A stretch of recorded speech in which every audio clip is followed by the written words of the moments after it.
Hello, welcome back. Second prize of the afternoon, aren't we lucky? So this prize is another one in the series that the EPS award people at various stages during their career. The Frith prize is an early career prize due to the generous gift of Uta Frith and Chris Frith, and the prize recognises someone who's made a substantial contribution during their PhD work. And this year's winner is Sara de Felice. She conducted her PhD research at UCL, and her thesis was entitled, let's get it right, Neural and Cognitive Mechanisms of Real-World Interaction During Adult Learning. Sara is going to be talking to us today about the social dynamics of learning with others. Please join me in welcoming Sara to the stage.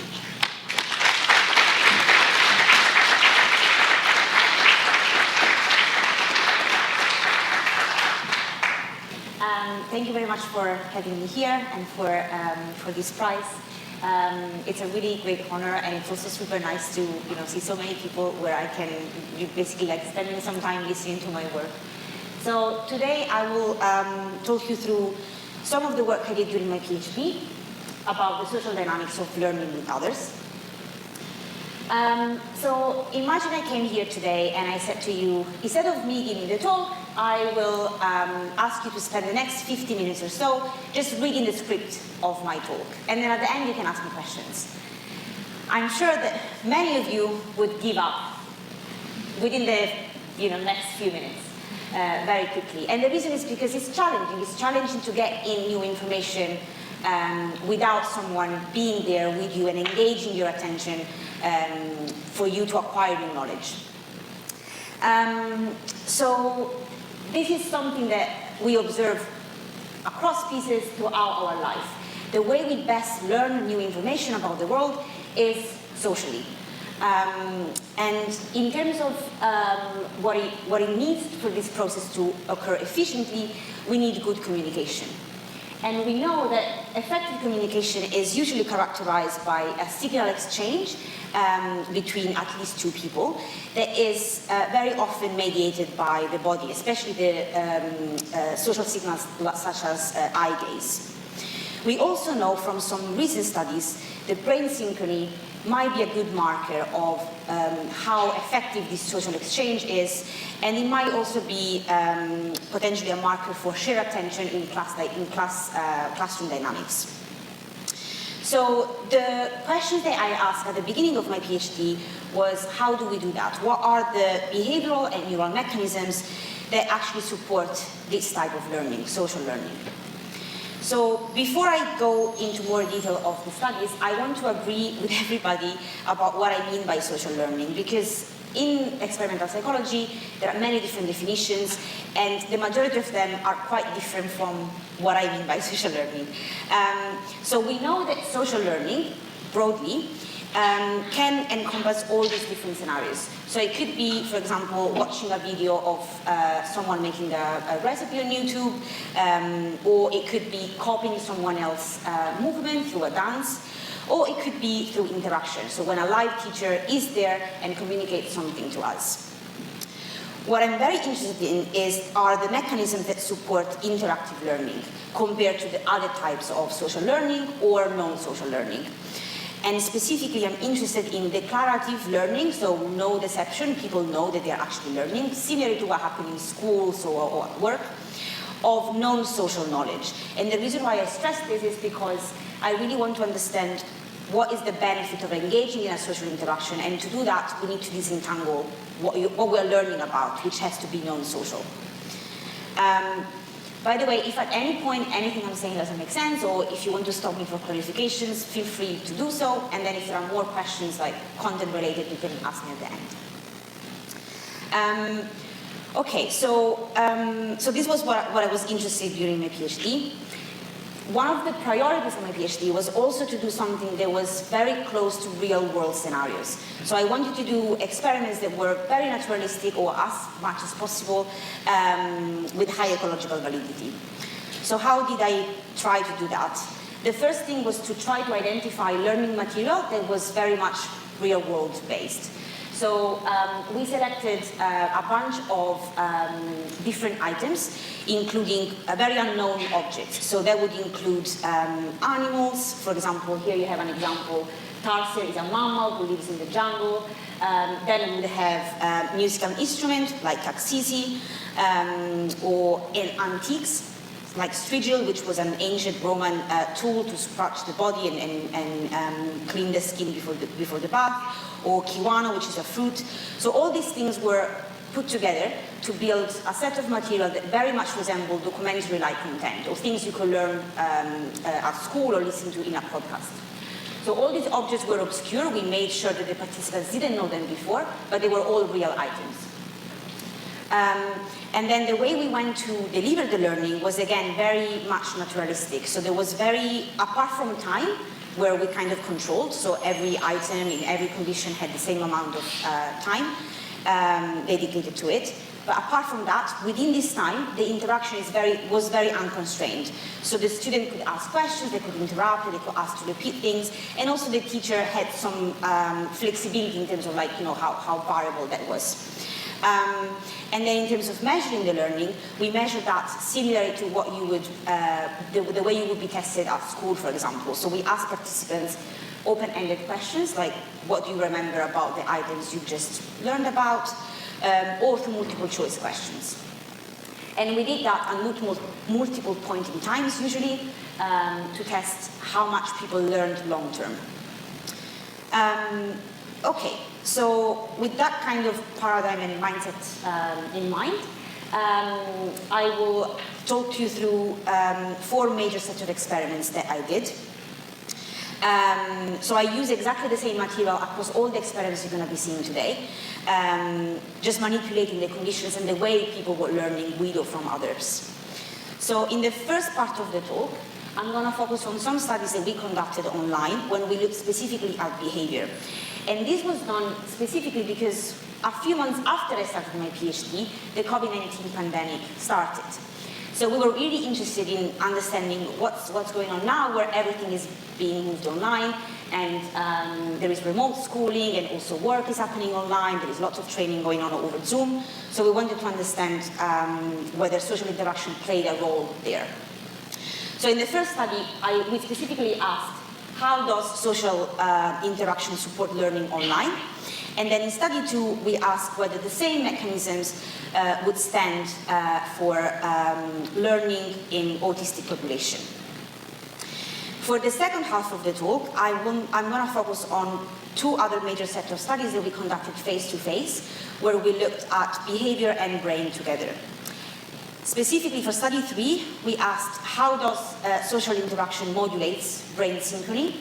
And for study 4, we tried to bring everything together and understand how brain synchrony and whether brain synchrony can predict learning and what is the role of behavior into this dynamic.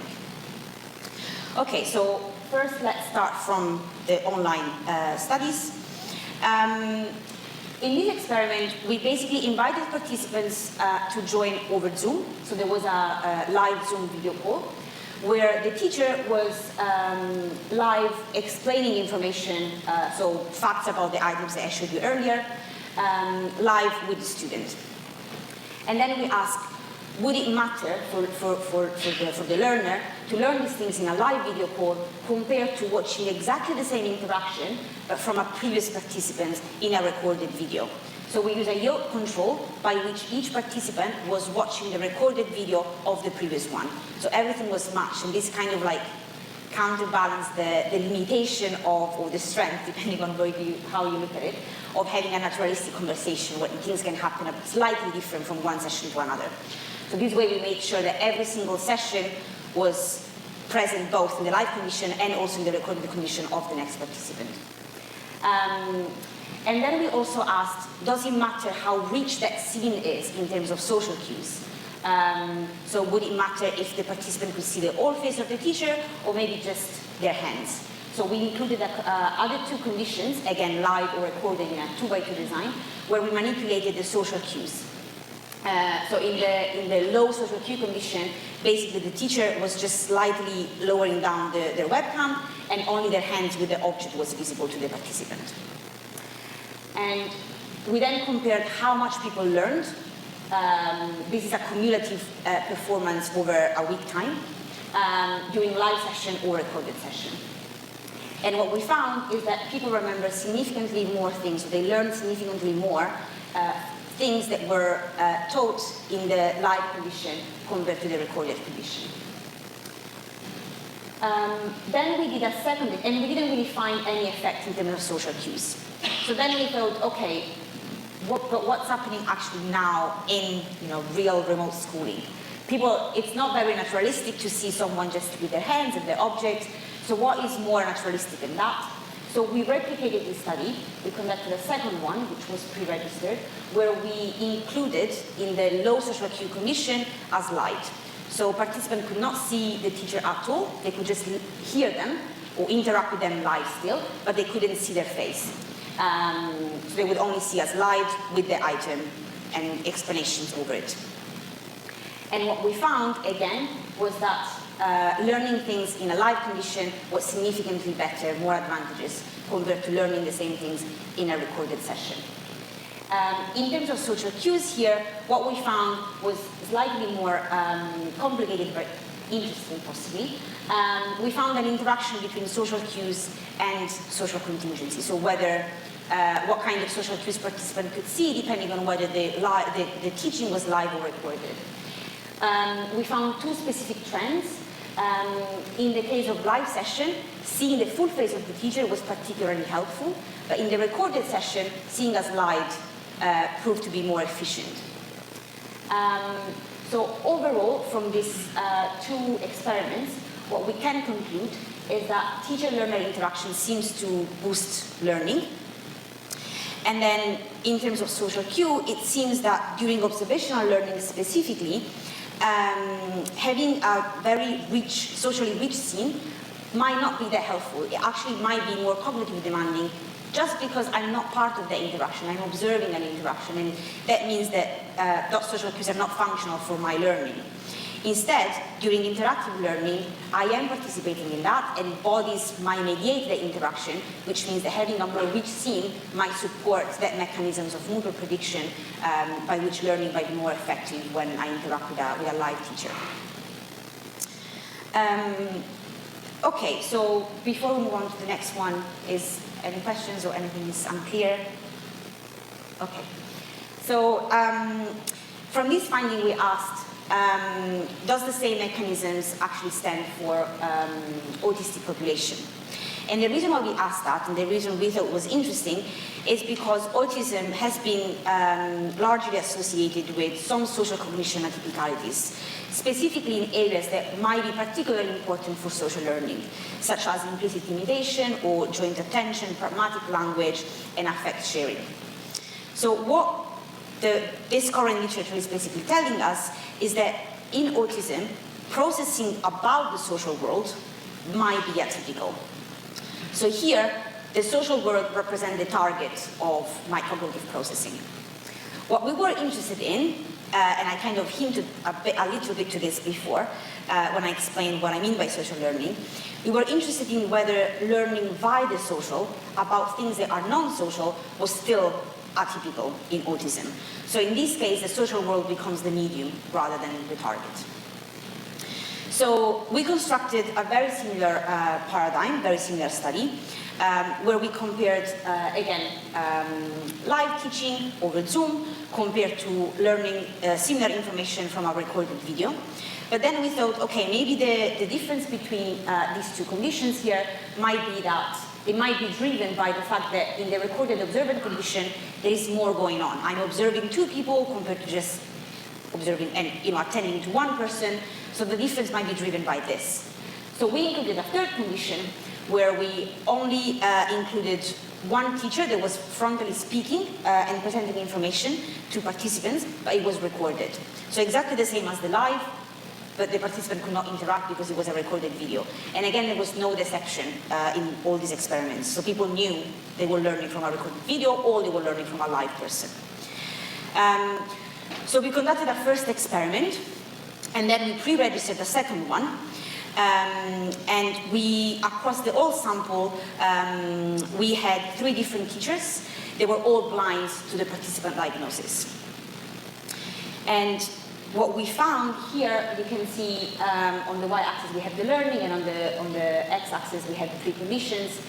Still, there is a main effect of live teaching compared to learning in recorded conditions. So people remember and learn more things when they learn them in a live video call compared to learning similar information from a recorded video. But what's interesting here is that there was no difference between groups. So you can here see plotted in red, there are the data for the neurotypicals, and in blue, the data for the autistic group, and there was no difference between groups. So then we thought, okay, maybe there is no difference between groups, but they might be doing things differently. Maybe they stress more over the task, or there might be something else going on. So we conducted a linear regression model where we basically tried to predict learning from a series of other measures that we had, including some IQ measure or AQ measure, so where on the spectrum the autistic participants were. And also things like enjoyment, so how we asked them how much do you enjoy in different conditions and how much anxious they felt in different conditions. What we found was that overall, across groups, there was a main effect of enjoyment, which is not surprising. People learned more in the conditions when they enjoyed more. And consistently with what we found before, enjoyment was significantly higher, you can see here, in the live condition compared to the recorded condition. But interestingly, there was no difference between the group. So here the groups are plotted purple for the neurotypicals and green for autism, and there was no difference between group. So autistic participants enjoyed as much as neurotypicals and significantly more in the live condition compared to the recorded one. And similar pattern of result we found for social anxiety. So there was no difference in social anxiety across conditions, no difference between groups. So what we can conclude from this study is that learning in autism so far has mainly been studied in the context of learning about the social world. But the picture might be slightly different when we consider learning by the social world. And in this case, we found that autistic adults benefit and enjoy learning by the social world to a similar extent than neurotypicals. So learning with others rather than from others. And potential mechanisms might include, of course, this is just speculation because we will need more study that actually tap into these different processes, but potential candidate might be that in an interactive session we are more aroused, or there is more attentional process going on, there might be more motivation or reward processing. And of course, I want to point out that I guess going back to what I was saying before, it would be really nice to understand what's happening in the real world. It would be very interesting to extend these kind of studies in real-world school-like setting, because of course this was a voluntary participation, so there is a big bias of like who joined the study. So that also might be there is a limitation of the study for sure. But it's interesting to see that despite that, we found no difference between the two, and learning in social interaction is still beneficial also for population groups that initially we thought they might not benefit from that. Okay, so from the first two studies, the take-home message would be that social interaction seems to boost learning in online context, and social cues might be specifically important when we are in interaction, but not when we observe an interaction. And the similar mechanism seems to support learning in autistic population. Okay. So, moving on to the second half of the talk, I will talk through two different studies that we conducted when we looked both at brain and behavior in the context of social learning. They were all done face-to-face. So by this time of my PhD, the pandemic was over, and then we could go back to the lab and test again. So when I started my PhD, it was 2019, this paper came out. It's been a very influential paper since then. And basically what Kingsbury and colleagues discovered was that when they were measuring brain activity from individual mice, naturally interacting in an open space, and what they found is that the brain synchrony between these two mice, so how well the individual brain aligned in terms of activity, could be a good predictor of how the mice interacted to each other and how they were forming social dominance relationship within the group. Then I went, that was like kind of like really sparking my curiosity and inspired some of the work that I'm gonna show you. So then I went more digging into the literature and I asked, what do we know about this for humans? And actually, a few years before Kingsbury and colleagues' studies, Huey and colleagues used functional near-infrared spectroscopy in humans to measure brain activity simultaneously from two people. And what they found was that brain synchrony was a good marker, was a good predictor of the behavior of the two people. So brain synchrony could detect whether the two people were engaging in a cooperative task compared to a competitive task. So overall, what these studies and also many after them that confirm this kind of pattern of results, what they're actually telling us is that social interaction can be tracked by brain synchrony between agents as they naturally interact with each other and exchange information. So then I asked myself, can we use this as a marker of how effective is a teacher-learner interaction and whether this supports learning somehow? So again, I said this a few times, I wanted my PhD studies to be highly ecological. So there was a big challenge because we have so far quite good technique to have very pretty detailed picture of the brain, like fMRI, but they're not very naturalistic. So I was challenged with the problem of how do I go from a situation like this to a more naturalistic scenario, like a classroom where people can actually speak to each other, interact, and exchange information naturally. So a good compromise was to use FNIRS in dyadic experiment. So we had two people come into the lab, and then we use FNIRS, which is portable and is robust to movement, and allow this kind of interaction to happen freely between two people. So this is actually a picture from my own experiment. We have two people coming in, and they discuss, you might recognize it from before, this is a tarsier, or a puppet of a tarsier. And yeah, they can chat to each other quite freely without worrying or being constrained into a machine. For those of you who are not familiar with FNIRS, very briefly, how does it work? It basically measures pretty much the same signal as fMRI. So it exploits the fact that associated with neural activity, we have some hemodynamic response. So there is an increase in oxygenated blood and decrease in deoxygenated blood.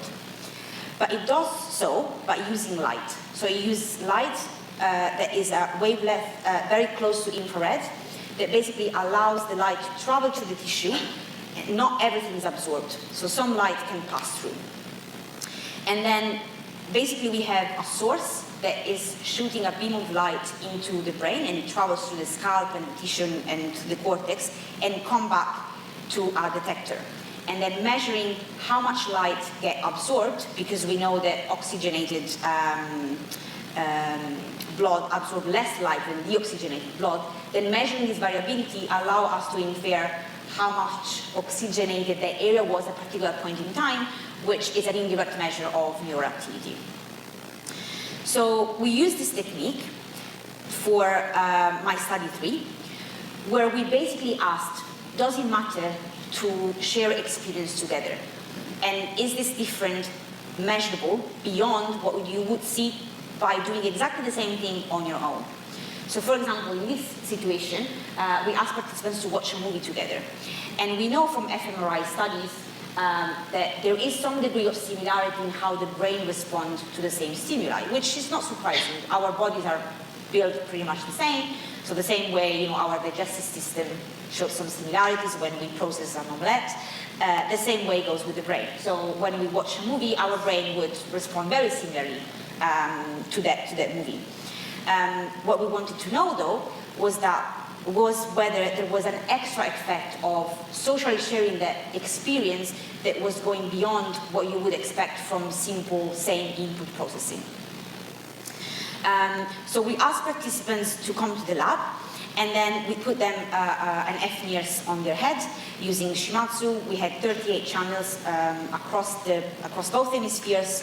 And we use a measure of CBS-I signal, which is basically a combination of deoxy and oxy changes in the brain.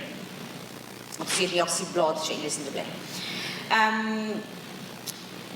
So what we did was we asked participants to come to the lab, they watched a movie together, then we did some pre-processing with their brain data, and then we basically calculated, using wavelet coherence analysis, we had a measure of how similarly the two brains were during movie watching. And we asked them to watch 2 different episodes of the same cartoon. And then we did exactly the same, we followed exactly the same pipeline with pseudo diets. So diets that were actually randomly paired. There were 2 people coming on different days, they never met each other, they watched exactly the same movie, but on different days.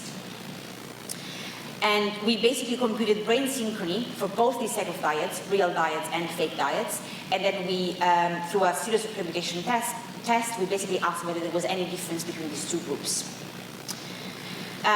So to make it even more clear, we basically are comparing here the brain synchrony happening on day 1 between participant A and participant B, and brain synchrony arising from participant B on day 1 and participant A on day 2. So what we found was that in 2 regions of the brain, the right dorsolateral prefrontal cortex and the right superior parietal lobule, real diets showed an increased level of brain synchrony compared to pseudo-fake diets. And it's interesting because these 2 brain areas are involved in things like abstract reasoning and making sense of what I'm seeing in terms of the movie, but also for the dorsolateral prefrontal cortex, but also in things like body ownership and body awareness in terms of the parietal areas. Then we went 1 step farther and we asked, does it matter if the 2 participants engage in some form of interaction during the session? So we asked participants to watch 1 movie, then they had a conversation in between before watching another movie. Importantly, the conversation was unrelated to the following movie. So they were having a conversation about something completely different. And the reason why this is important is because we wanted to see whether, again, the social interaction had an effect independently of what they were processing during the movie. Because if they were talking about the movie, then someone might infer that, okay, they synchronize more because they are thinking about the same thing that they both experienced 1 minute ago, which was the conversation they were having about the movie. So what we did here was to compare the difference between brain synchrony arising during co-watching of episode 2, so after the conversation, with co-watching of episode 1, before the conversation. And again, we did that with real diets compared to pseudo diets. And what we found was that here you see again on the y-axis there is brain coherence, and then plotted for real diets and pseudo diets. And again, real diets seem to show higher synchrony over right temporal parietal junction, which is an area involved in mentalizing and making sense of other people's experiences. And we also found that within the real diets, there were more synchrony during co-watching movie 2, so after the conversation. So here in blue you can see the brain synchrony line plotted or bar plotted for synchrony occurring post-conversation compared to the green line and the green bar plot, which is actually showing synchrony before the conversation. And you can see that the blue line and the blue bar plot are higher over right temporal parietal junction. So what we can conclude from this study is that watching a movie together was associated with more brain synchrony over right dorsolateral prefrontal cortex and right superior parietal lobule. And then having a chat seemed to boost this synchrony even more over right temporal parietal junction. And it seems that what's very interesting for me about this study and the take-home message would be that social interaction seems to modulate brain synchrony, not just across people, not just during the social interaction, but it also kind of have a carry-over effect for subsequent non-social experience, like watching a movie together. Okay, so now we move to the final study, which is where we try to bring everything together. looking at brain and behavior and trying to make sense of all these things in relation to how people learn with others. So in this experiment, before having people come into the lab, we asked them to learn a set of items. So there were dyads, there were a pair of people. Because it was during the COVID-19 pandemic, they had to know each other, but they were like very different type of relationship. We measured that, but we didn't really find any effect of the type of relationship of any of the results that I'm going to show you later. But it's important to say that they all came from the same household. So we asked them each to learn a different set of items. And then we measured, as soon as we knew, we basically made sure that they reached 100% of their performance, they knew absolutely everything perfectly before coming to the lab. Then they came to the lab, and we asked them to basically alternate role and teach those things to each other. So they were alternating the role of a teacher or a learner in a counterbalance order. They had the object in front of them, so they could manipulate the object and discuss them. And again, the only constraint they had was the timing allocated to each of the items. Within that time, they were told that as a teacher, their only job was to teach as well as possible, and as a learner was to learn as well as possible. That's all. We also included a manipulation in this experiment, where for half of the trial, participants could not see each other. So we placed a separator in between, so everything was exactly the same. They could still see the object in front of them, they could communicate to each other, but they couldn't exchange eye gaze signal.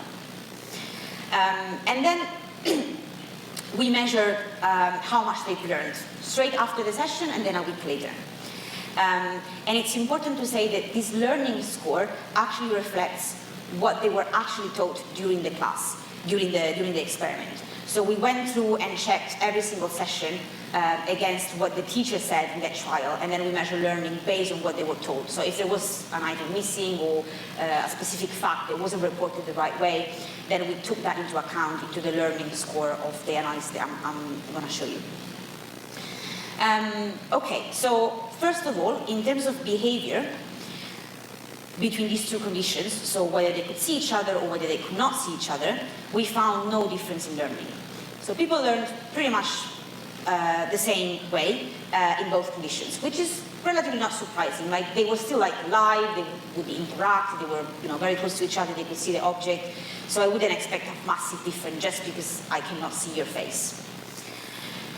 But I didn't tell you that during the learning session, we also measured a bunch of different things. Including, again, brain signal from both people simultaneously, bilaterally in both hemispheres, using the same system that I presented before, the Shimazu lab mirrors. We also had 3 different cameras that were tracking their behavior, so we could code their eye gaze behavior afterwards, post-hoc. Then we recorded the speech through microphone attached to each of them. And also we had a polymer system attached to their forehead, which allowed us to quantify head orientation and head movement that we later on used for computing nodding. Then we had heart rate and breathing through some breathing belts, so some physiological measure.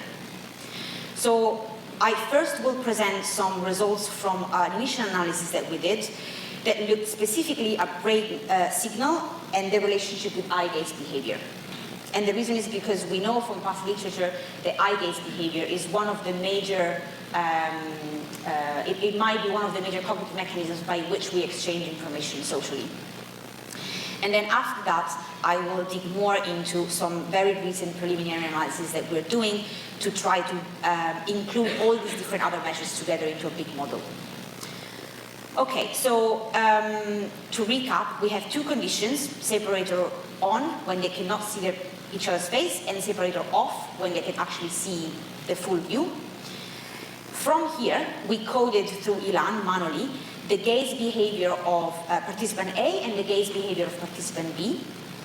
And from this, we computed a dyadic measure of joint attention, which was mainly defined by both participants looking at the object at the same time, and mutual gaze, which was when participants were looking at each other. Obviously, this was only possible during the full face condition, not when there was obstruction.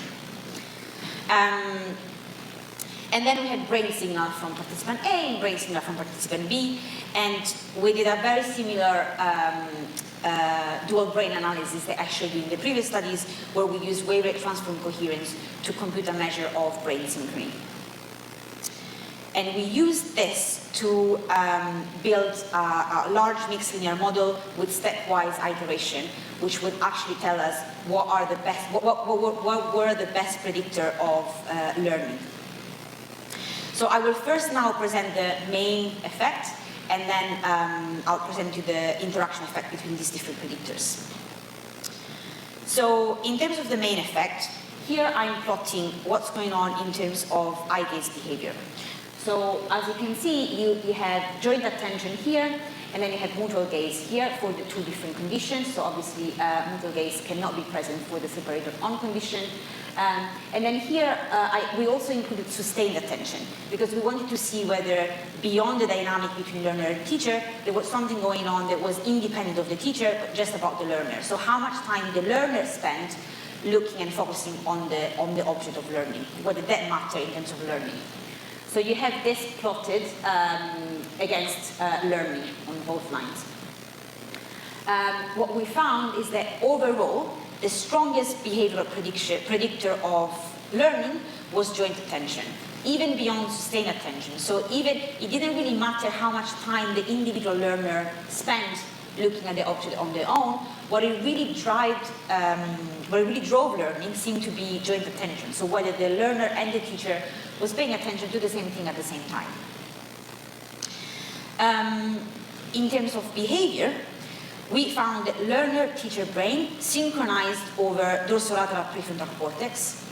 Again, we know that this area is particularly involved in things like, more broadly, executive functions, so things like working memory, attention, and abstract reasoning, all things that are particularly important during a social learning task, or a learning task in general. And then we also know that this area is important for our ability to remain on task. We also found the main effect of brain synchrony between learner and teacher over TPJ.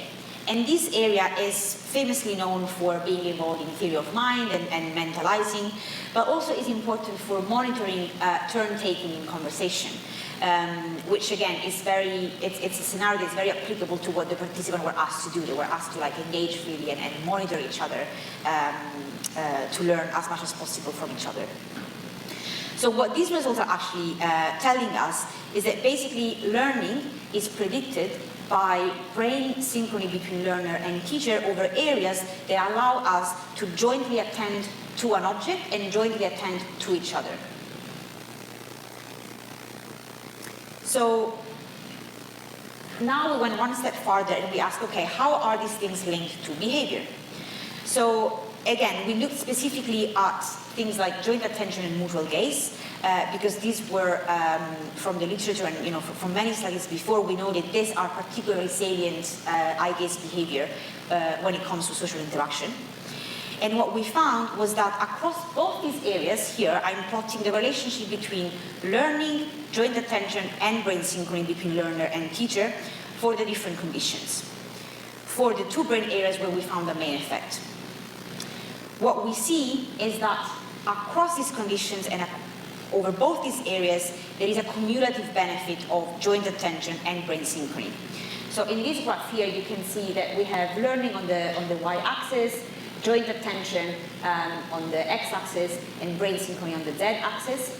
And what you can see is that in all these graphs, there is a same pattern by which more joint attention was associated with more brain synchrony, which in turn predicted more learning. And I plotted all this here because they kind of all have similar pattern, but the star is where we actually found a statistically significant effect. Then we looked at mutual gaze, and we realized that the situation was a bit more complicated. So what we found for these two areas is that mutual gaze interacted with brain synchrony to predict learning slightly differently depending on the brain area. So for dorsolateral prefrontal cortex, we found that less mutual gaze was associated with less brain synchrony, which in turn predicted more learning. Instead, for the left TPJ, we found that less mutual gaze was associated with more brain synchrony, which in turn predicted more learning. So the idea here is that we might use joint attention and mutual gaze slightly differently, and this will engage different brain areas and how well they tune into the brain area of our teacher to acquire new knowledge and engage and maybe tune in with the content of what I've been taught. And there are some more behavioral studies that came up recently that actually point at mutual gaze as a good way for, in naturalistic conversation, for people to signal when they want the interlocutor to stop talking, or they want to, bring some independent contribution to the conversation, or just signal that they had enough information and they just need to process things. So all these things might be potential speculation of why we see this pattern of results. Okay, so I told you before that we didn't only measure brain and eye gaze, we looked at a bunch of different other things.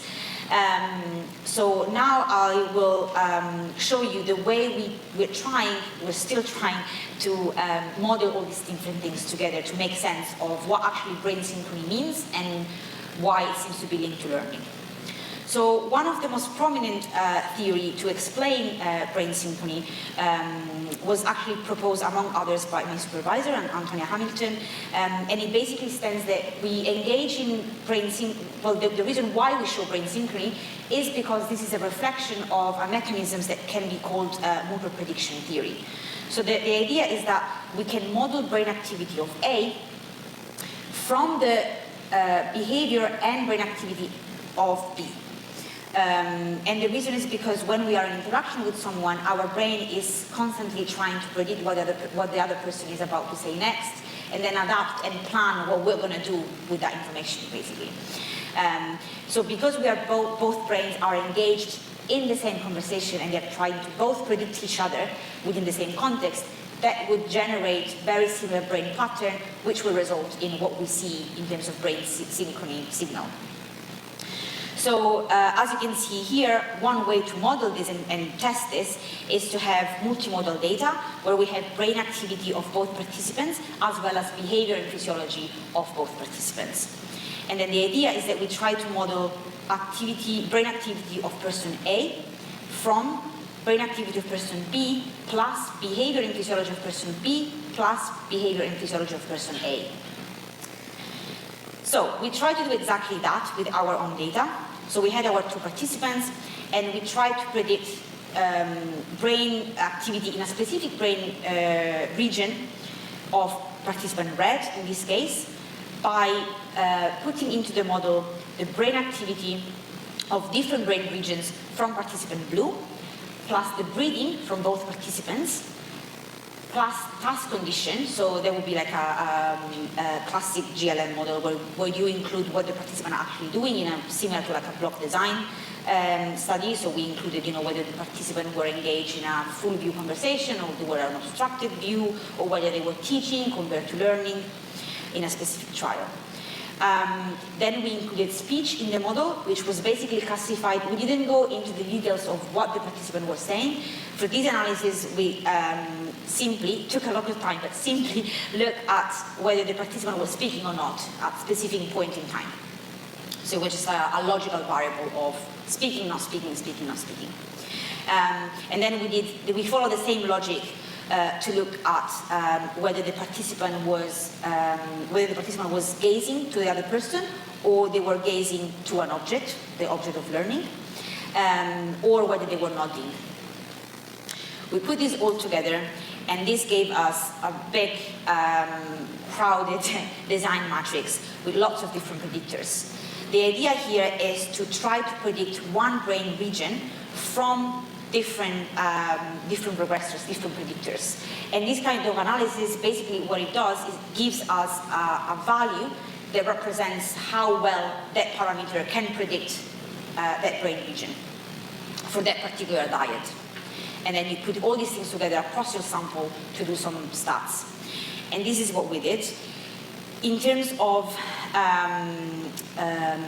group sample cross-group analysis, what we found was that for ventrolateral premotor cortex, we found that there was a greater activity when participants were engaged in an interaction with the teacher when they could not see each other.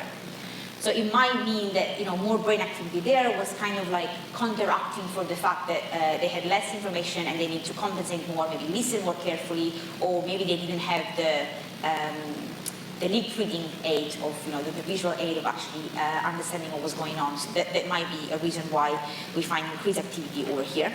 And we also found greater activity in dorsolateral prefrontal cortex, again on the right hemisphere, when the participant, when the other person was speaking compared to when the participant was speaking. So again, kind of leading to the idea that brains, when they are in interaction, might be constantly engaged in predicting what the other person might be saying next, or which in turn help to plan what I'm going to be saying next. Okay, so overall, what we can conclude from this study is that learner-teacher brain synchrony over regions engaged in things like mentalizing, attention, and working memory might be a good marker of learning. The relationship between brain synchrony and learning doesn't seem to be linear, but there might be things that modulate that. Specifically, we looked at eye gaze behavioral signal, so things like joint attention and mutual gaze. And these things might modulate brain synchrony differently. We might use joint attention to synchronize and mutual gaze to disrupt. And we need both. So the idea is that it's not true that it's always better to synchronize all the time and tune in with other people. We need a good balance between the two to actually be able to process things and maybe even contribute originally to the conversation. And finally, to really understand what brain synchrony means in terms of naturalistic interaction, we need to model naturalistic interaction in terms of multimodal data, which is challenging and time-consuming, but it might be the way to go to actually have a detailed picture of what's going on. So I started the talk with these big questions, and I'm not really sure I managed to answer that. Maybe I just started to scratch the surface, but there are some conclusions that we can draw from the data that I presented. Contingent social exchange seems to support learning better than less interactive context. People might use social signal differently depending on whether they are part of a conversation compared to when they observe one. And I think it's really important to start studying social interaction, not just as a target, but as a medium through which we do things in the real world and process information and share experiences. And brain synchrony might be a good marker to study this social exchange, including social learning. But really we need to acknowledge that interactive brains only exist within interactive bodies. So to really make sense of what brain synchrony means and predicts and whether it's a good marker or not and what kind of situation it can support, we need to model that with complex behavioral dynamics, possibly naturalistic interactions. So I'm sure that I'll share this with many of you that finished their PhD. I finished my PhD with many more questions than I had answers. So some of them I'm trying to answer them today, not today, but currently. And this involves, I put some here just for food for thoughts. But I guess good questions for the future involve whether these same mechanisms that I talked about to you today might be altered by specific social dynamics. For example, in adolescence, when we know that it's a very sensitive period for peer relationship, would it matter if people learn socially from their peer compared to maybe adult teachers?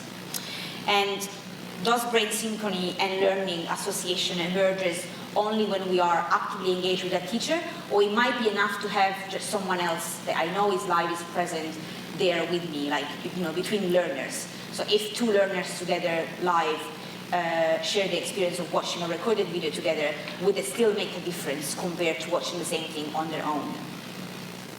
And finally, can brain synchrony causally promote learning?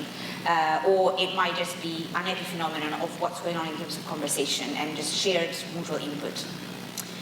And yeah, finally, I just want to thank my supervisor, Antonia Hamilton, and the other supervisory team that worked with me on the project, and also all the colleagues and students that helped me in different bits of different studies that I showed you today. And thank you very much all for listening.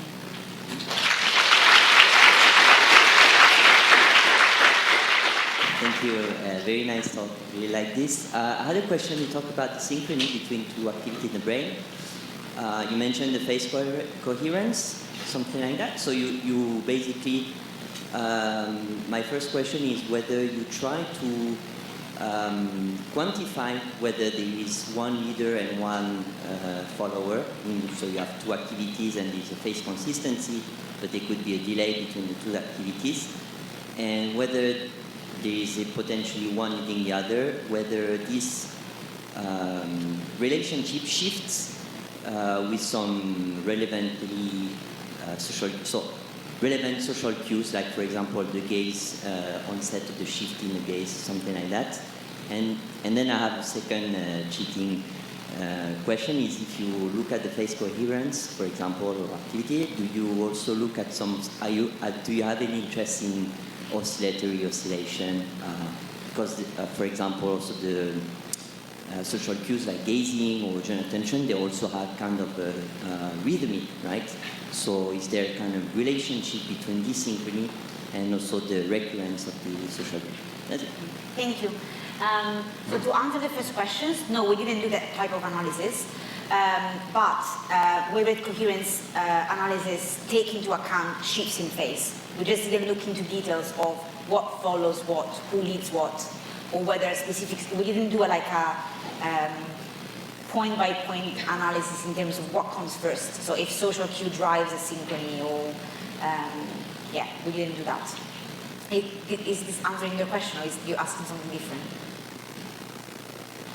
No, well, no, it's fine. It's just only intuitively, I would say that if you synchronize your activity when you learn something, it makes more sense to be slightly delayed because you have to somehow process something that is an input, rather than being perfectly synchronized with something. That would be like just working independently. Yeah, absolutely. And the analysis take that into account. So if there is a shift, if two signals are shifted and there is some delay, some lag between the two, they will still be emerging as a synchronized signal using this analysis. But we didn't look specifically at what signal came first or what follows, if that makes sense. Yeah, and then the second question you asked was about, I mean, it might be that there might be some artifacts in terms of, you know, sharing the same social behavior like eye gaze and moving, and that would like lead to some oscillation. But this is the reason why, first of all, well, we control for things like pseudodiets, so they would count as a way of controlling for people that did slightly the same thing, but not in interaction to each other. Yeah, and also like putting all these things together into the same model would account for some variability in the brain signal that is due to behavior. But yeah. Thank you.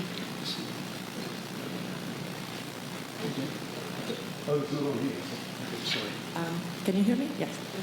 Thank you. It was truly very interesting. Might have missed this, or yeah, you mentioned that mutual gaze was disruptive. Do you have any hypothesis that why that might be? Yeah, it's a speculation, of course, of like why we might observe that mutual gaze was associated with less synchrony as a way to disrupt. There are some recent behavioral studies that shows that, for example, in conversation I think it was from Talia Weekly Lab, where people, when they are in a holistic conversation, eye gaze slightly precedes a moment when there is turn taking. So as a way to actually signal, okay, now it's my turn, you stop, and then I jump in, or so that kind of speculation came from this series of studies that show that mutual gaze might be a way to input some kind of control over the conversation and disrupt that coordinated behavior between the two. Yeah. Hi. So thanks when we first talked. It's really, really interesting. Thank you. And I agree with your conclusions that it almost raises more questions than it answers. That's a very, very good thing, in my opinion. So I think one of the things that strikes me is that when you look at people's eye movements as they engage in an interaction, a social interaction that's mediated through speech, there's actually a very, very tight linkage temporally between the patterns of eye movements that the speaker that's, let's say, leading that interaction, probably the teacher in this instance, and the learner follows. And the two measures that you've got of the eye movement behaviour are joint attention and mutual gaze. But in fact, I strongly suspect, I've not seen your data, and you haven't got eye movement data, but I strongly suspect that if you did have eye movement data, what you would see is this leader and follower, and perhaps I'm echoing something that the first questioner said here. But the reason for raising that is that I think that will have been going on, and I think that if that's in the data, then it speaks to a level of synchrony that perhaps your measures are simply not capturing. And again, the reason I raise this point is because recently we've been involved in the co-registration of EEG and eye movement, simultaneous recording of the two. And what I've become aware of that I perhaps didn't think through properly before in the past, and may also apply to your data, is that the particular linkage functions that you postulate between your different data streams will fundamentally determine the relationships that you do or don't capture in those analyses that you're doing.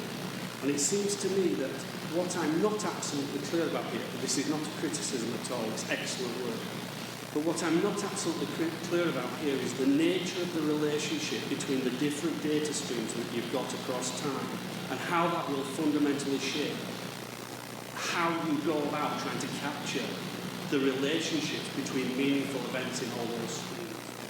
I'm sorry that that's such a long-winded question. What was the question? do you think that you've got the linkage relationships correct across your data streams? I might not have understood super well your questions, but I think the relationship is implicit in the fact that we do these things naturally all the time. Like, our brain is active, we talk, we chat. So in the big model I showed you at the end, when we try to bring everything together, we didn't consider learning. So we're only trying to understand what's happening in the brain of one person when they are exposed to the same conversation with another. So I'm not really sure I understand what you mean by the link between these different data streams, because these happen naturally. No? Yeah, okay, but what I'm trying to say, for example, imagine in the eye movement data, there's a temporal line, but imagine there's a multiplicative relation between some of the other behavioural or measures that you have. At some level, the analysis that you're engaged in is essentially comparable across all the different streams, but there's nothing to say that the linkage functions between those streams are themselves comparable.